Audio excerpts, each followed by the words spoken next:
I'd like to call the commission meeting for January 3rd, 2017 to order. Happy New Year to everybody, and beautiful, cold, crisp day here in Whatcom County.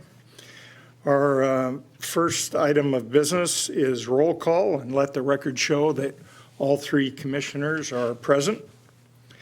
Our next item is a public comment period, and our first person signed up is Joe Schmidt.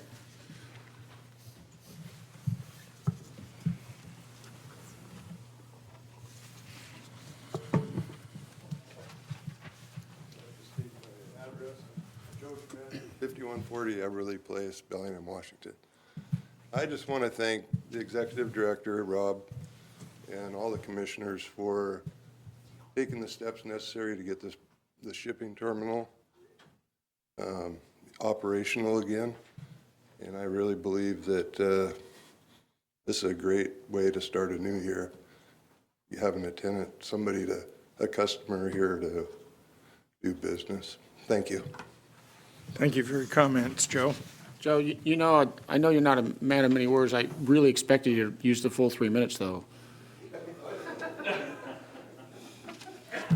Thanks, Joe. Our second person signed up, Darren Williams. You can. Only if he says you can. You guys worked that out beforehand, right? Yeah. Darren Williams, 4089 Y Road, Bellingham. I'll echo exactly what Joe said. It's been 14 years that I've been coming to commissioners' meetings, and there aren't very many faces left here, and that actually includes the commission as well, as when we started this process of working through first NOAA, and then a redevelopment, and then a whole lot of public argument and debate about what was going to happen down there. And we've remained true to what we thought could happen, that there was a place for Bellingham to have a deep water port and be part of the international shipping business. And of the commission, Commissioner McCauley really was at kind of the beginning of the turn, when we made the turn coming out of those other debates and could see what could happen. And as Commissioner Robbins and now Briscoe's come on, we've stayed that course. And I think it's important to recognize that it doesn't happen by accident. It happens by commitment and some foresight and paying attention to what is out there. We now have a customer that's interested in signing a lease. I hope you guys will sign that lease. I believe you will. But I also want to continue that it's not the end. It's just the beginning. And all those things that got us around the corner, we have to continue to focus on those. We're losing a staff member, and we have to replace that, and we have to replace it smartly, and we have to fill Dan's shoes with someone who's going to continue to push forward and bring customers to this facility, because it's my belief that it's the #1 growth opportunity in the port. It really is. And if you'll ever take the time, and I know some of you have, to go back and look at the revenue that was generated by the shipping terminal and how it was an asset to the other divisions of the port, we can recreate that. There's going to be opposition to this. I'm absolutely shocked that there isn't tonight. I'm also thankful. But it will come, and I think we have to also stand up to that and recognize that the port's task isn't always just to be a park district or some other social organization or a feel-good public entity. It has a very strong role in a community to create an environment where business can take place and where transportation can happen. This facility, Grand Port, they put their log terminal or the log yard in there, will do things for the community far beyond putting a few longshoremen to work and generating some revenue for the port. Again, if you go back and you look at the financial benefits of the port working to the community, it's huge. Not just the port district or the port as a whole. It's huge to all the vendors and other labor forces, tax rolls, all those things benefit from this kind of industry. So I'm not going to ramble on and use all 6 minutes, but thank you. And please stay focused on the structure we need to put in place to keep this momentum moving forward. I think it's going to be key. It won't be easy, and we'll offer what help we can in whatever facet we can. So thank you. Thank you, Darren. No one else has signed up. Is there anyone that came in late that forgot to sign up? Great. Our next item is our consent agenda. Diane, if you could read the consent agenda, please. A motion to approve consent agenda items A through F. Okay, gentlemen, any questions on the consent agenda? I have one quick one. It's on the item F, the janitorial maintenance service agreement with SP Plus. I don't recognize their name. Is that a company we've used before, or are they new for us? Commissioners, Adam Fulton, Director of Facilities.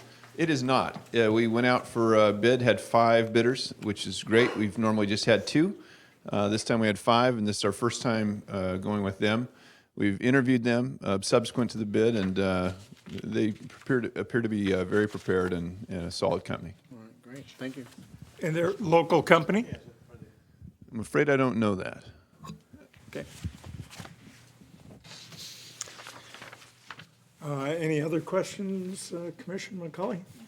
And none for Commissioner Briscoe? Okay, hearing no others. All those in favor?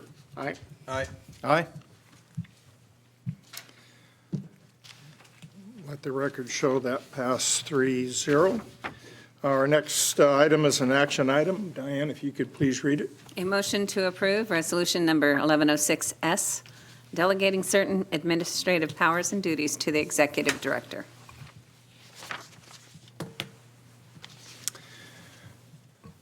I guess that's me. That's you. So we've sent red line changes via email to all the commissioners of what we're proposing here. If there's specific questions, we'll have each director or Frank address those questions. Gentlemen, do you have any questions? I don't have any on this, no. We went over this before. Okay, hearing none. All in favor? Aye. Aye. Passes 3-0. Action item number 2, Diane, if you could please read it. Approval of a motion adopting the Port of Bellingham's rental revenue standards for 2017. Thank you, Diane. Good afternoon, Commissioner. Shirley McFerrin, Real Estate Director. The delegation that you just approved, Resolution 1106, allows for the administrative approval of leases for 5 years or less. And this is really a terrific tool for us. It allows Rob to sign leases and turn leases very quickly for our customers. Sometimes we can turn leases in a day or 2. So Terry has a staff report of his analysis of going out into the market. But I did want to make one other comment, and that is we are clear on the Commission's directive to staff to come up with a marine trades rental policy on or before May 1st of this year. I've talked to Jim Kyle, and we're going to engage the Working Waterfront Coalition in the discussion, and then we are going to bring forward some recommendations for the Commission to consider. So I just wanted to acknowledge that that still needs to occur, and we're committed to making that happen. Thank you. Thank you, Shirley. Thank you, Shirley. Good afternoon, Commissioners. Terry Leahy, Real Estate Representative. Every year, we update our rental revenue standards based upon current market conditions. These standards, as Shirley mentioned, allow for the administrative approval of leases 5 years or less. This year's survey of about 176 properties showed that we remain competitive in the market. We are requesting one change, and that is to the high end of the Class A building rate structure, which would be a $5 increase plus leasehold tax. The reason for that is we have a pre-negotiated lease in one of those buildings already existing. This still keeps us within the within the market rates, the range of rates out there, so we wouldn't be going any higher than what the market is charging for those particular buildings. If you have any questions of how the survey is performed or on these rental revenue standards, I'm happy to answer them. Otherwise, we certainly recommend approval of these standards for 2017. Gentlemen, any questions? So I've only got one question, and it pertains to the change it gives the executive the authority on the shorter leases, and that's, I don't recall if we have an official policy or not about marine trades space in Squalicum and/or Blaine harbors, or if is it, I don't know if we have anything written about that, or not, I don't remember that. We do not have an official written policy on that, but that will be covered in the new marine trades rental policy that we Okay. will ask you to implement in May 1st. Okay. Or sooner. Just so, just in a crazy wild scenario, we have an executive that isn't Rob, who goes nuts and starts signing leases to anybody without asking the commission's permission. We just want to make sure that we have some sort of, something that's a little more solid to make sure that we do have some of those spaces available that we've talked about in the past. Let me tell you, let me assure you of this. If we negotiate any lease outside the parameters of this rental revenue standards, those leases come before the commission, period. And we have done that, and we have negotiated off the grid. And for example, if we get a marine trades use that's outside of the parameters of this transaction or this rental revenue standards, we're going to bring that forward, and we're going to let the commission decide whether they want to take the deal. I know of no marine trades deal that we have walked away from in years. So we're super committed to that. I will tell you, at Bellwether, there have been deals that we have walked away from because we couldn't get them in the rental revenue standards, and we did not want to undercut the private sector. So you get every opportunity to approve anything outside of this policy. All right, super. Thanks. Shirley, I have a question. What's so a 5-year lease, if it's a 5-year and a 5-year option, is that a 5-year or a 10-year? That comes before you. It's a 10-year deal. So it has to be 5 years or less. Rob can approve it. Anything over and above that, it comes before the commission. Including options? Correct. Okay. So basically, this is set up for a smaller business that has a short lease in a smaller square foot in most cases. That's correct. There's a lot of 2-year deals, and it's interesting. You'll get a customer look at a space, and they'll say, I want to do a deal, and I want it done in a week. Well, sometimes we can't wait for a commission meeting, but we can turn a deal quickly. So that's really it's really about customer service for us, right? Sure. And it really wouldn't encourage people to do 5-year leases because they wouldn't have an option. So, and I just want to clarify, it's not necessarily always smaller companies. I mean, we have existing companies like Woodstone that'll come to us for short-term storage needs of equipment, and we'll do a very short-term lease with them. So it can be all types of companies that need that. Yeah, that's. But it would be for a small little warehouse or storage area. Well, in some cases, we've taken the whole warehouse at the shipping terminal for a very short-term need as well. Right, okay. I have a question, Shirley. These comparisons, were they all done here locally in town, or do we use other cities also, or what do we use to compare? If I may answer that, Commissioner. That is done locally, Bellingham and the Whatcom County. So most of our properties are in Bellingham, but because we have some up in Blaine as well, we do include Whatcom County. And then I do provide a breakdown of the different analysis of what's Bellingham, what's Whatcom County, and the average of the two. The $5 is, I know it's considered a small jump in the reading here, but that to me is a pretty good sized jump, so. Yes, but the rates for the Class A buildings are considerably higher than the other buildings as well. Okay. And I said the only reason we're recommending that is because we have a pre-negotiated lease out there at that rate. Okay, thank you. Okay, gentlemen, any other questions?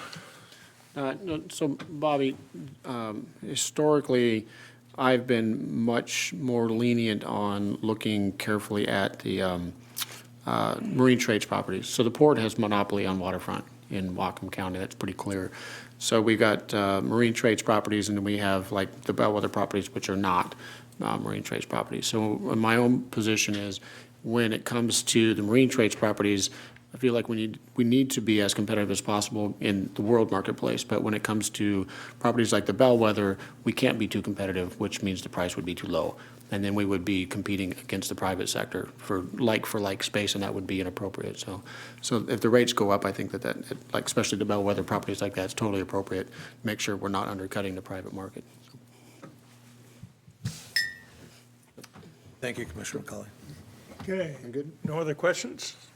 Hearing none. All those in favor? Aye. Aye. Aye. Thank you, Terry. Thank you. Shirley, let the record show that passes 3-0. Our third item is, if you could please read that action item, Diane. Motion A motion to approve a harbor land lease at the Bellingham Shipping Terminal, or the BST, between the Port of Bellingham and Grand Camp International LLC, including the lease of DNR property. Motion B, a motion by the Port Commission authorizing the Executive Director the authority to enter into lease modifications with Grand Camp in order to implement lease options to relocate, add, and/or reduce the lease area as provided in the lease. Thank you, Diane. Commission, it's my distinct pleasure to present a lease option for the Commission to consider today for the Bellingham Shipping Terminal. I have a very short PowerPoint presentation. Steve Grandorf, the principal behind Grand Camp International, is here today. When I finish that, I'd like to bring him up. He has a couple of remarks that he would like to share, and then we can answer any questions you might have. Okay, so just a couple of words about Grand Camp. They have over 30 years in the PNW timber business, timber, lumber, multiple shippers. Steve is very well traveled, both domestically, Canada, Asia, Far East. He knows the business very well. And one of the reasons we're very excited about this proposal to the Commission today is that, as Darren mentioned earlier today, it really puts BST back on the map, that it's really ready to go to work again. The Commission has been very patient. We've spent a considerable amount of time, energy, and money to get the shipping terminal back ready for business. You gentlemen have supported infrastructure work there with bulkheads, paving, roofs for the warehouses. So it's nice to see some business coming back, and we're hoping that this is, as Darren said, the start that brings more with it. I'll go over a couple of figures here. This is Exhibit A out of the lease area. And I'll just kind of walk you through how this lease will operate. It's pretty old school. This business has been done in this facility before.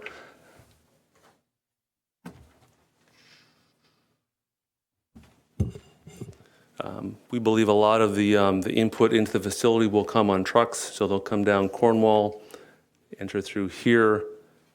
This is area parcel A, which is a 5-yard parcel in the log pond site.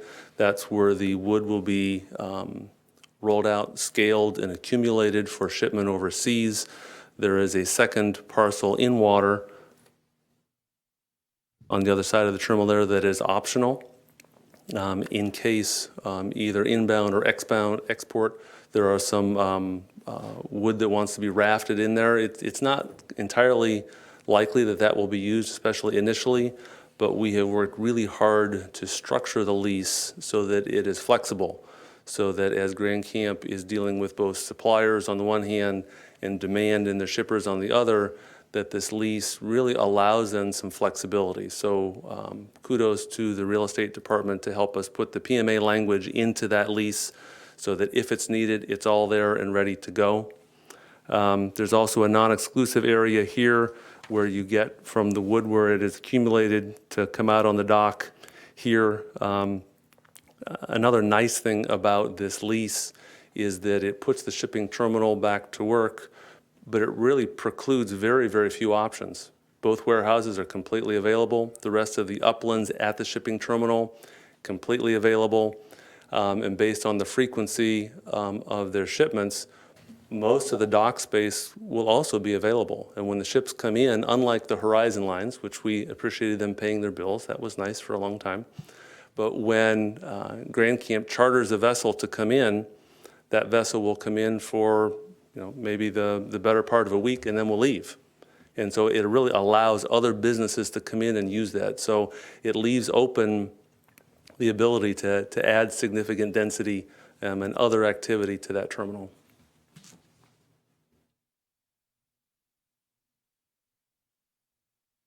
Okay.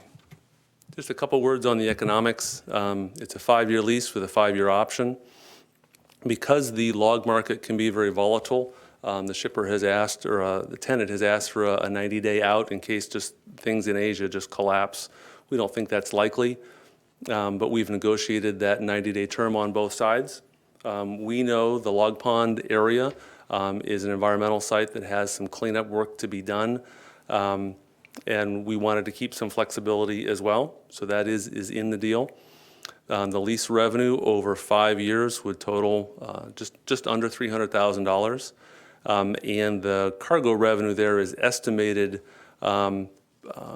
based on a shipment every 2 to 3 months. And that's completely speculative, but we wanted to share with you at least our staff's thoughts on what that might generate over the course of the first part of that lease. So those are my brief comments. I'd like to have Steve come up. I'll introduce him, and he has a couple of comments he'd like to share as well. So we've been dealing with Steve Grandorf for a long time, trying to put a deal together, and he's been very steady and very patient with us as we've been able to work through stormwater and paving issues. So Steve Grandorf. Thanks, Dan. Commissioners, port staff, guests, thank you for letting me speak today at the commission meeting.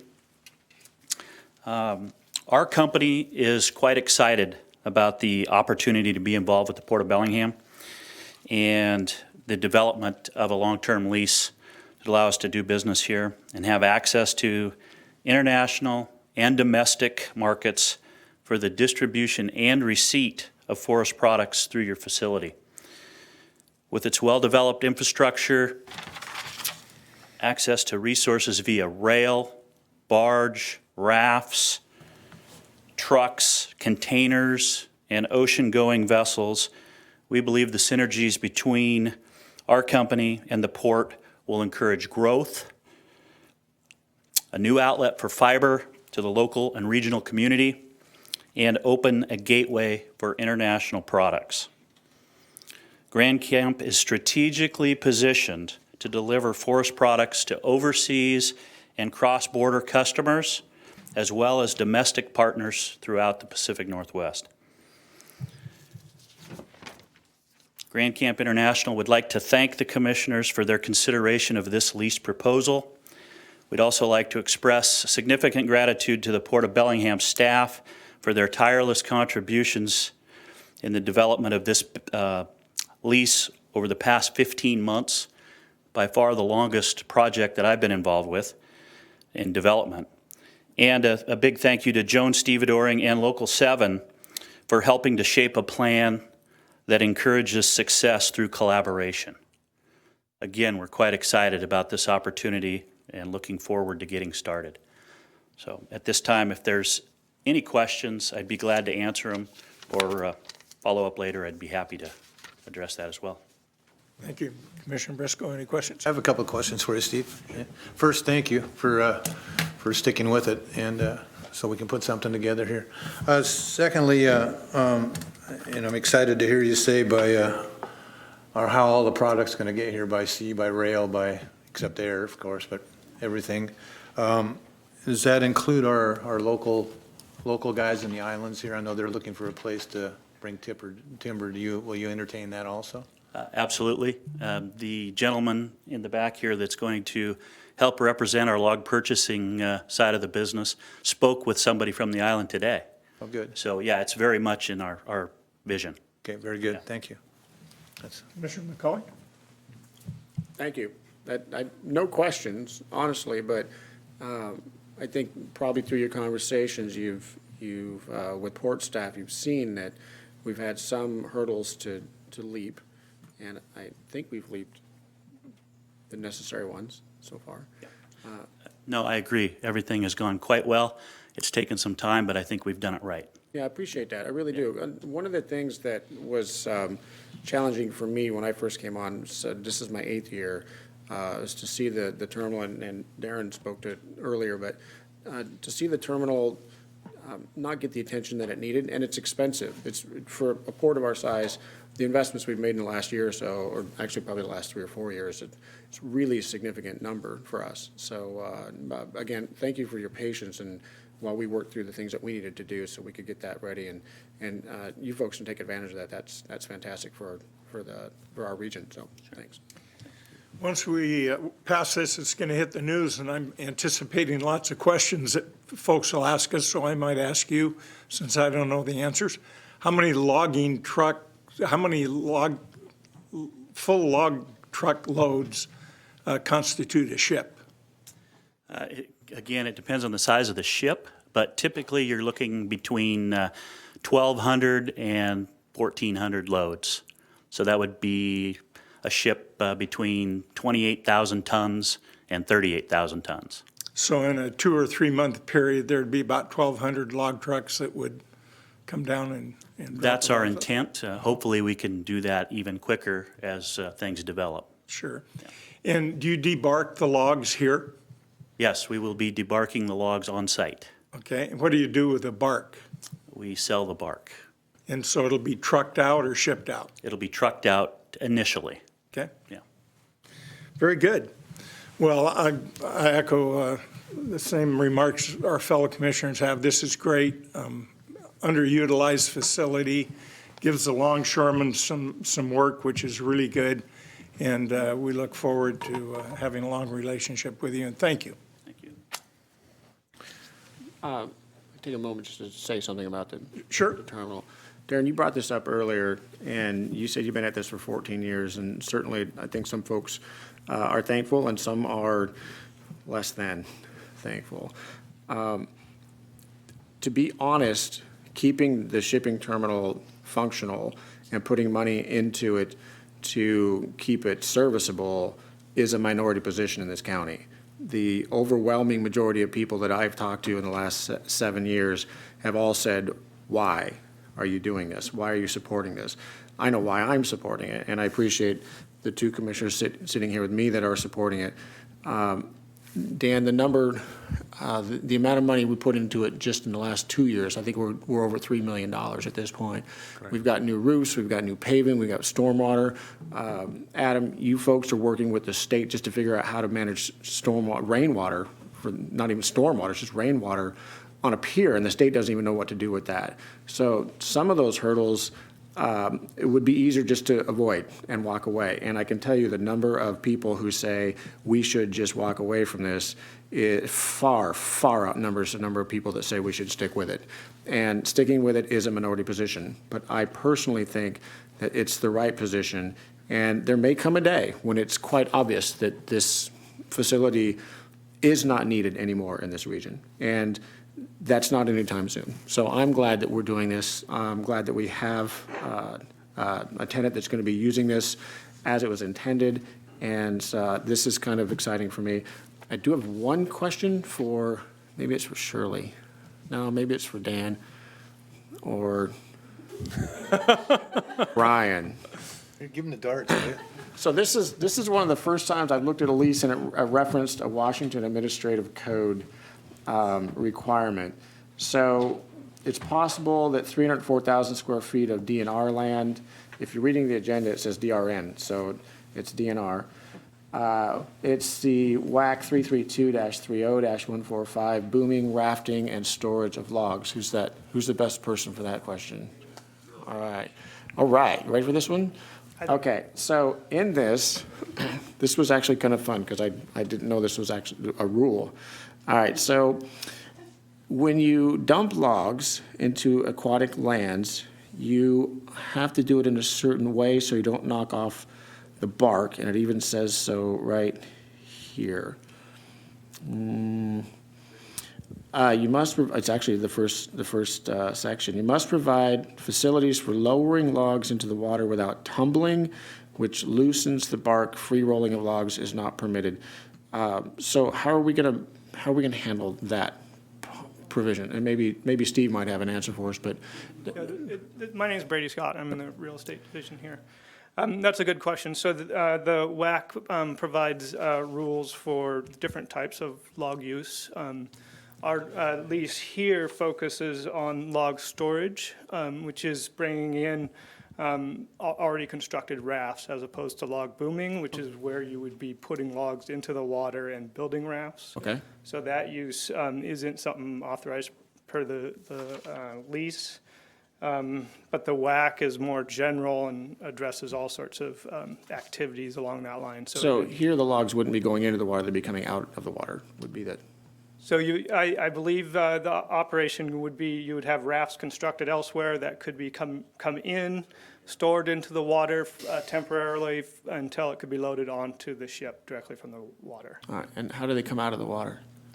That'd be probably That would be the crane. A crane? on the ship. The I'm ship's. sorry, so if you were going to bring them to the uplands, that would be a crane. But for the ones that would be exported, those would be with ship's gear, so they would be, What sort of crane is needed to get them out of the water? so the rafting area would be in here. Uh-huh. The vessel would be tied up here. Uh-huh. When the vessel comes in, then you'd have a small tug, essentially a lug bronc, that would bring those rafts on the offshore side of the vessel. All of the log ships are geared vessels, and so they have their own cranes, and they would pick the bundles out of the water and put them right into the hold of the ship. All right, cool. I need to update my encyclopedia, because, I'm kidding. Go ahead, Commissioner. Well, I'm a bit confused. I thought we were debarking everything that was going on the ship. Are we not debarking everything that's going on the ship?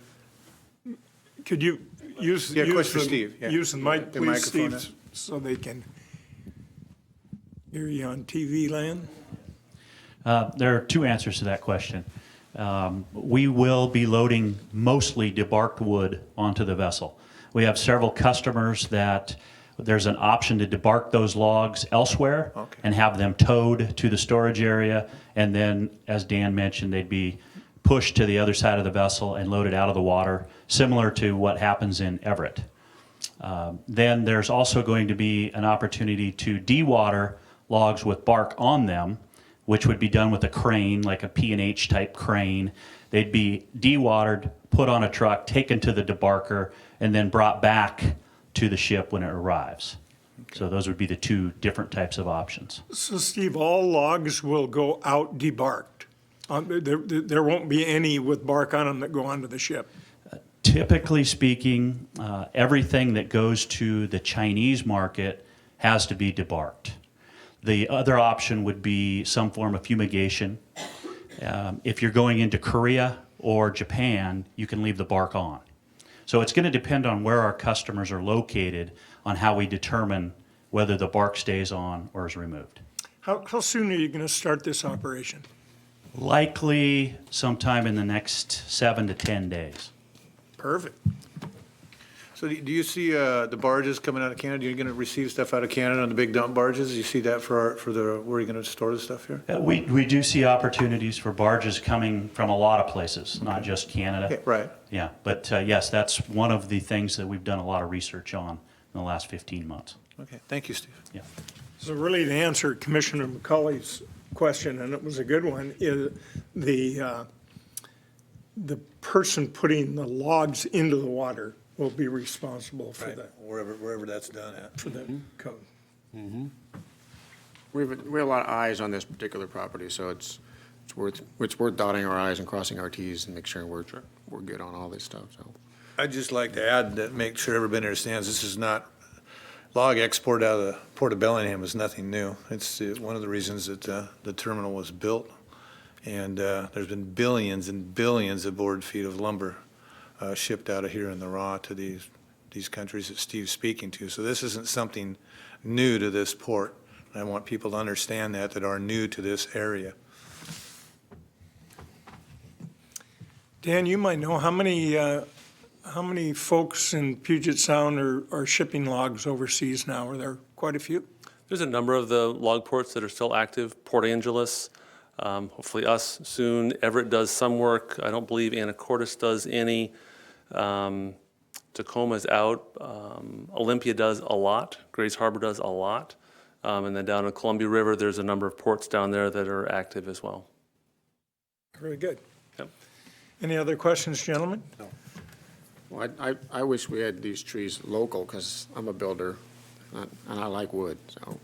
I gotta tell you, I'm at odds a lot of times with a lot of my friends who are concerned about forestry practices, but wood is the most important building material on the planet, and I don't know any structure that's ever been built that didn't have wood either used in its construction, even if it was concrete, or had wood in it when it was done. So, some of the future of wood construction are high-rises made from wood, and there's one just across the border, it's 18 stories, and it's all wood. So this is not just an important building material, I think it's more important as time goes by. So I'm glad we grow trees, and I'm glad we can share them with the world. So thank you, Steve. Any other questions? Before we vote, and Dan, before you leave, this is your last time you present to the commission. I hear you're moving on, and I personally want to thank you very much for the excellent work you've done here at the Port of Bellingham. I thoroughly enjoyed our trips to Alaska, and we're going to miss you. Thank you. It's sweet sour for me to go, but it is so fun to be able to have this be my last commission meeting and to have an action item that puts the terminal back to work. This is fantastic. Thank you. Thank you. Thanks, Dan. Thank you, Dan. Okay, no other questions, gentlemen? Okay, hearing none. All those in favor? Aye. Aye. Aye. Well, that covers everything before the break, so Commissioners, I'm going to request that we, instead of taking a break, we recess into a closed session to talk about a litigation matter. oh, sure. That's all right. We can run upstairs. Should only take maybe 15, 20 minutes. 15, 20 minutes, Commissioners. I appreciate it. Perfect, perfect. Okay, we will recess to a executive session.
We'll close the executive session, and we will reconvene the Port Commission meeting. And public comment, I see only one person that isn't staff, so no public comment. So we'll go right to new business. I've got a piece of new business. Because the county has adopted 5 districts instead of 3, the port used to use the county's 3 districts. We will now have to adopt our own. This is kind of coming to us at the last minute. I apologize for that, but we have to do this by February 2nd in order to meet the deadlines for this year's elections. Our staff has done some rough math. We'll confirm this for you by the 24th meeting in January 24th. And we believe the commission districts right now are substantially equal in population. That's about the only requirement of the districts. Right now, we believe District 1 is 33% of the population, District 2 is 34% of the population, and District 3 is 33% of the population. So I call that substantially equal. So on January 24th, I would like to bring to you a resolution that adopts the existing county districts, or the previous county 3 districts as the port districts. We'll do a little presentation for you, but the reason I bring that up now is we have to announce a public hearing because we're adopting districts, and we need to advertise that twice within 20 days prior to the time that you adopt that. So with your permission, I'd like to do those advertisements for a public hearing on January 24th and bring a resolution forward that adopts the county's previous 3 districts as the port's 3 districts. Sounds good. Gentlemen, any discussion? Yeah, Rob, can you direct me to the language in some sort of must be in a municipal code or the county's code, I don't know what they call that says that we are following their districts? It was a former port resolution that said we were following their districts. Let me jump in here, Rob.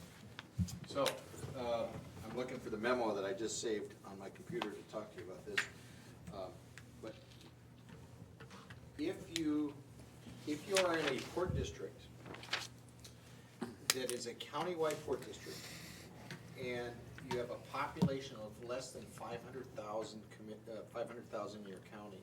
Which we do. And under state law, you have to, and if the county has 3 legislative districts, then you automatically follow the 3 legislative districts. What does a legislative district refer to? Just the county council? Yep, the county council districts. Okay.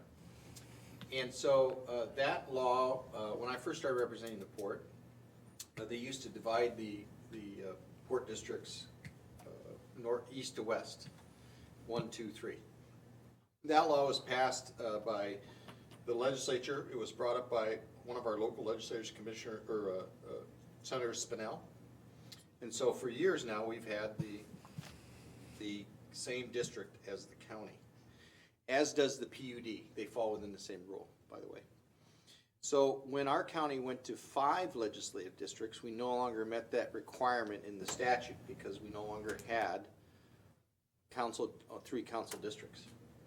So now both the PUD and the port will have to redistrict, and then there's a statute for ports on redistricting that says a couple of things. Number 1, you have to have a public hearing.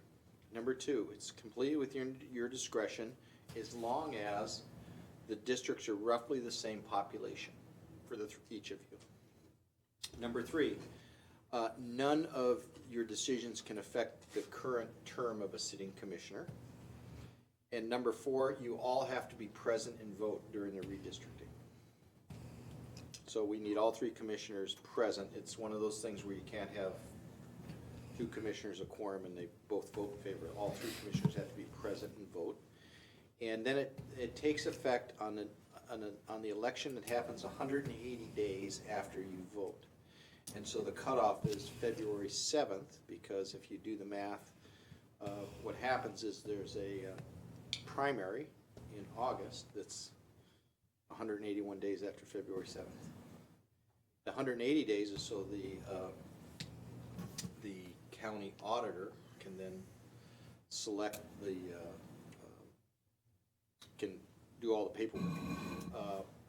I have Just a slight correction. I think that the date is February 2nd. For 180 previous to the Oh, I thought it was August the 7th. primary. I believe it's the 2nd, because we have a commission meeting on the 7th. And the reason we have to do this in January is that I determined the date was prior to our commission meeting. You're the accountant, so I'll go with that date. Thank you, appreciate that. But and I know that the PUD is looking at the same issue. And in fact, I understand they were gonna call your staff because I think Mr. McHenry on your staff had done some work looking at the relative size of those districts. And they meet the criteria, largely meet the criteria, they meet the criteria to continue on. Having said that, at any time, you can change the districts. You can decide to draw them some other different way. There are companies that assist ports and governments in drawing those districts. They mine the data and they give you 2 or 3 different options, right? And the preference is to keep each district so that a precinct is in 1 district, not in 2 districts, so that they can only have 1 set of ballots. For example, the Port of Anacortes redistricts on occasion because they are less than a countywide port district, so they have to draw their own district lines. And there's a company, I think it's called, there's a company down in Seattle that services the governments in helping to do this function. But you don't have to go that route if, in fact, the 3 districts that currently exist meet the criteria, and if you're comfortable with those, it's within your discretion. So in order to stay with the districts as they are for the port, there has to be a question on the ballot this fall? No, you just have to vote. You have to tell the county auditor, here's our districts, Okay. 180 days before the election. What does that have to do with the election? Because 180 days before the next election, you have to tell the auditor what your districts are. Why, if it's not on the ballot? Commissioner seats are on the Yeah, you ballot. two are on the So you ballot. could have a primary in August. Primary is in August for the general in November. We're just trying to avoid having a situation where we have a primary possibly without districts, because they have to be adopted 180 days prior to that primary. And Frank may be right on the date, but I've done some quick math here. So there's a sticking point I'm not quite able to put words to. The only way that works is if there are no changes to the district boundaries. Well, you could adopt different districts. That would be on a ballot in November for voting people. No, you could adopt them yourselves. You Right. three have the authority to adopt different districts if you so choose. But they affect sitting commissioners, No, just the port. us. Right, If we change our boundaries, they affect us, 2 of us, right? that's right. So how does that work Well, if you change the boundaries, it affect all 3 of us. theoretically? So but you just said we can't do it if it affects city commissioners. No, I'm saying that if you change the districts, it doesn't shorten anybody's term. Okay? You get to serve out your term even though you don't live in the new district, If that happened, but if that were to happen, correct? I'm probably the only one that might get districted out because I think I'm near the boundary. And the only reason you have to do this now, why we don't do it every year or every so often, is because the law says that every port district that is coextensive with a county having a population of 500,000 or more shall be divided in the same number of commission districts or commission positions. And so when you have the county that has 3 commission or 3 county councilmatic districts, you have to use those. And since, in theory, those disappeared, there is no county councilmatic district, 3 districts anymore in this county, so you have to select them. And I think what staff is saying, I emphasize your discretion, is go ahead and use the old county councilmatic districts because they're about the same population. They're the districts you've always used. Just keep on with the status quo, if you will.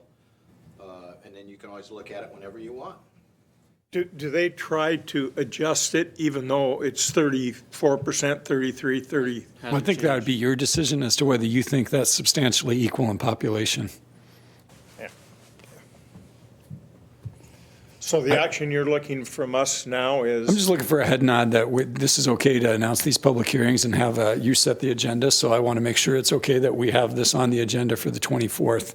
Frank's math is correct. 180 days would take you to February 7th, and you do have a meeting on the 7th, but I think that's cutting it kind of close. Yeah, I'd prefer we get this done on the 24th. Okay. Do we need to vote on that? No, So, question, thank you. question to Frank. If, because there's been, I think from the left, political left and the political right, a push, the political right is a new thing, which surprised me, to go to five. Districts. To 5 districts for the Port Commission, which we put on the ballot 2 years ago and it didn't pass. Is that 180 days thing comes up then too? There's a different time frame for that, and I'm not sure what it is. There is a time frame that it would have to have been on the ballot, so I don't think it would make it for this next election. It would have to do the following one. Yeah. Right. Can y'all find out when that is? Yeah, well, I'll send you a memo on, because I think we've it's probably previously done a just- memo on We that. already went through this once. Yeah, that's a really complicated area, actually. I know. It goes to 5, just so you know, if one of two things happen. Either it goes on the ballot for 5 if either this commission by a majority vote terms are put on a ballot, or 10% of the voters vote to put it on a ballot. Then once you have 5, then you have to redraw your districts, and there's a way that happens. And then we got into the whole thing we got back a couple years ago, whether you could go at large. Then the 5 commissioners can vote to go at large. And there was some debate about, could you put that on the same ballot?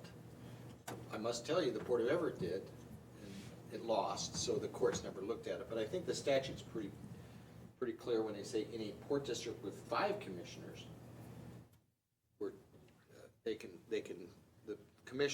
only the commissioners can actually vote to have at-large positions. The electorate can't vote.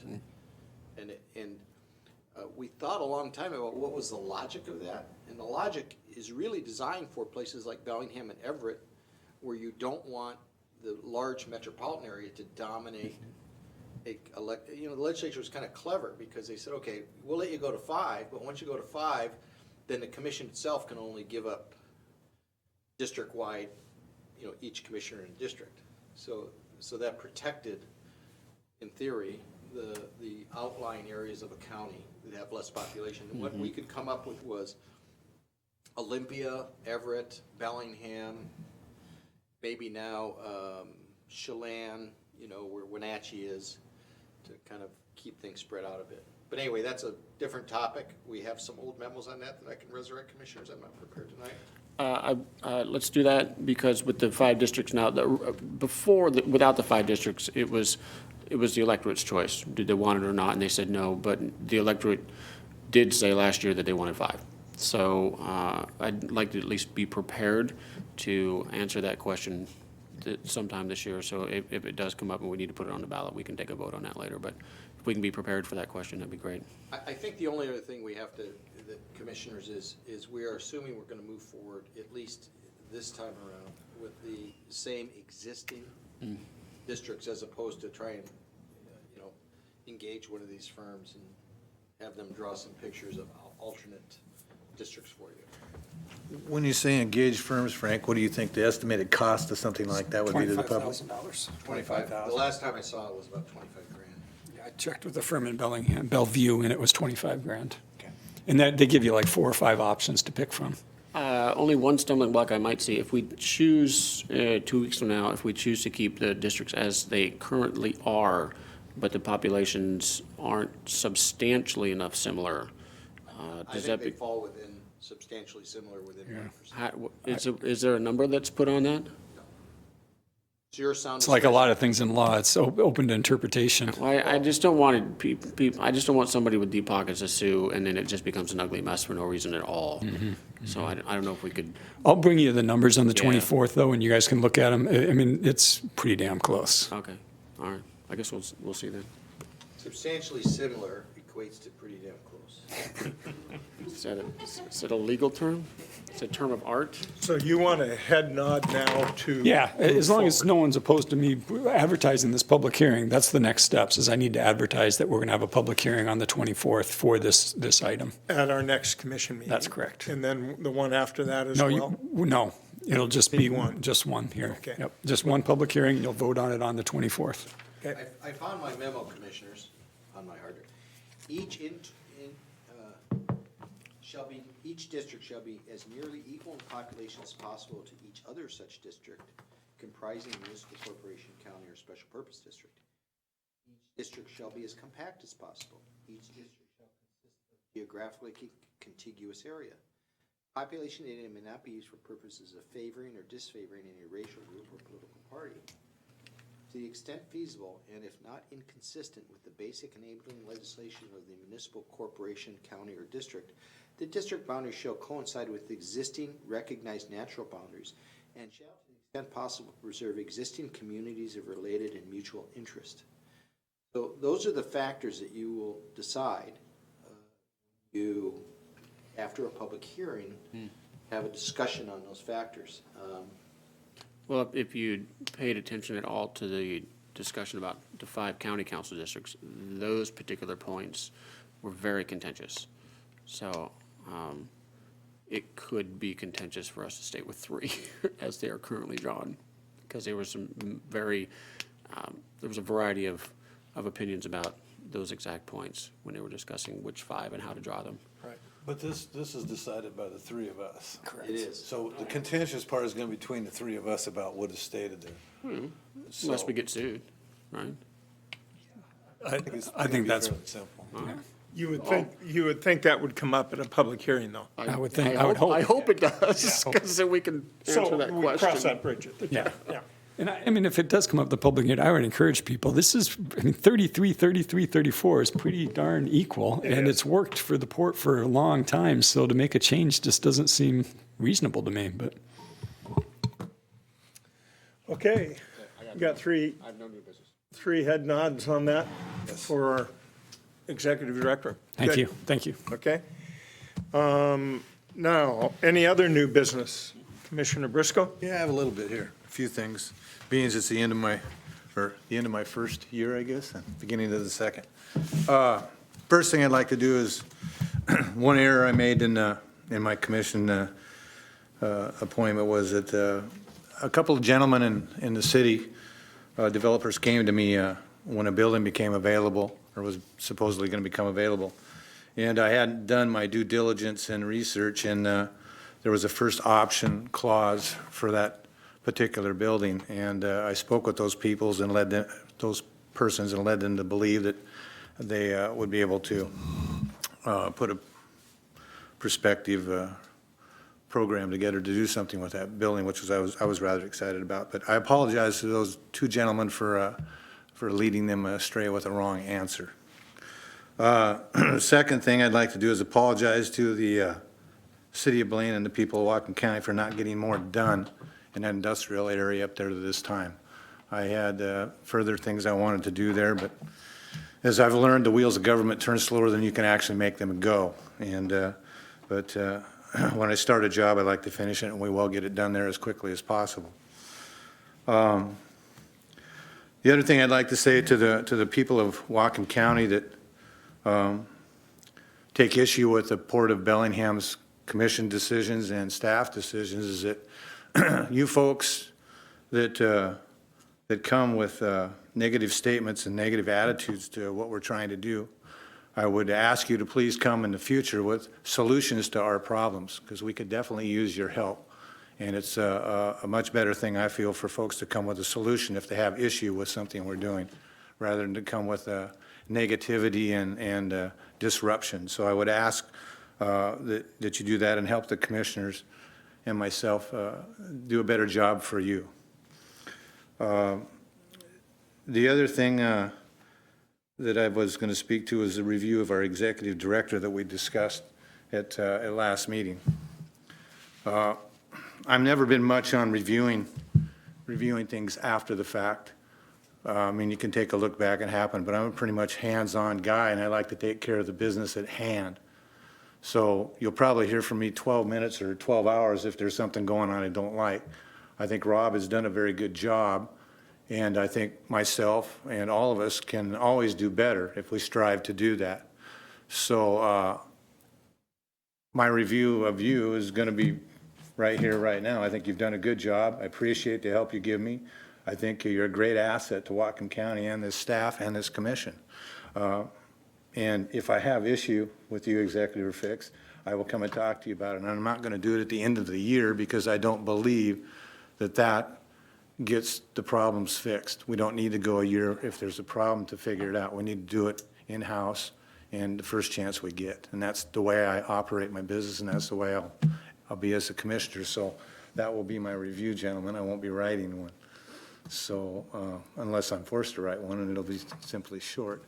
And just, so this is the same thing I go through with my staff, is the first thing I say to them when I'm reviewing them is, we do a review every day. If there's, we're doing something good, I'm hoping I'm telling you, and if you're doing something wrong, I know I'm telling you. So I appreciate that, but we do the same thing here. We are constantly reviewing each other, and that's how we get better. But you do annual reviews of all the staff? We do. Every staff has a written performance review, and that's kept in their employee file. And that's, as I tell everyone, it's an HR procedure. It's one that I think has some value to it, but I think it's more valuable that we're reviewing each other on a daily, weekly, monthly basis. I guess my question to Commissioner Briscoe, have you seen the review that we've done in the past? No, I haven't. Well, I think Circulate those. yeah, I think we need to circulate those. I still want to do a written review of our executive. If you choose not to, that's up to you. WPPA and all the meetings I've been to down there really encourage that annually you do an executive, a review of your executive director and your legal counsel. And I think it's important to do that, and I would hope that we could do it as we have in the past. I would still like to draw it up, and if no one else does it, I'll do it on my own if you choose not to. But I think looking at the review will maybe enlighten you on why we do it. I think it's really important. I will circulate my last year's review to the commission so that they can read that over. And if I remember correctly, there was a complicated way to do it online. There was some little glitch. The form has been fixed Oh, it's been fixed. for everyone Okay. but Shirley. Shirley managed to screw it up, but everyone else got it right. I will screw it up, so I'm not going to use the online whatever. Dan, fair enough, but I I'm will not write asking you something two down. gentlemen not to write one, but I will probably do what I've said I will do. I'm just going to take him out for beer and punch him in the arm like last year. The other thing that I've been asked since the last meeting is, why didn't I not take the presidency seat? It's not that it was my rotation. I could have taken the presidency seat. I can do the job as well as my other two commissioners that are here. Some of the reasons stated in my not being here at a particular time or so on and so forth has nothing to do with being the president. That is what a vice president is for. When the president is unavailable, the vice president takes over the duties. The reason I didn't take the seat is because the labeling up here means very little to me. Being a commissioner is something that means something to me, and I feel that it doesn't matter whether I'm the secretary, the president, or the vice president, I'm going to do the same job.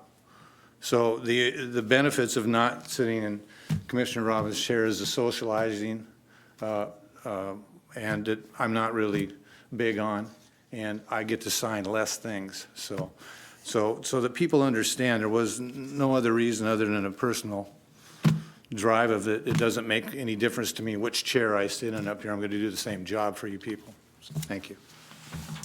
And that's all I have. Okay, any new business for you, Commissioner? Not yet. Not yet. Not yet. Probably in February. I do have a question about when you want to do the review. First week in February, first meeting? Yeah, I'll circulate my last year's review. I'll circulate the fixed, new and improved form for this year so that no one that works, and then we can set a date. Okay, that sounds good to me. Super, thanks. All right. Okay. Nothing else? Hearing nothing else, we're adjourned.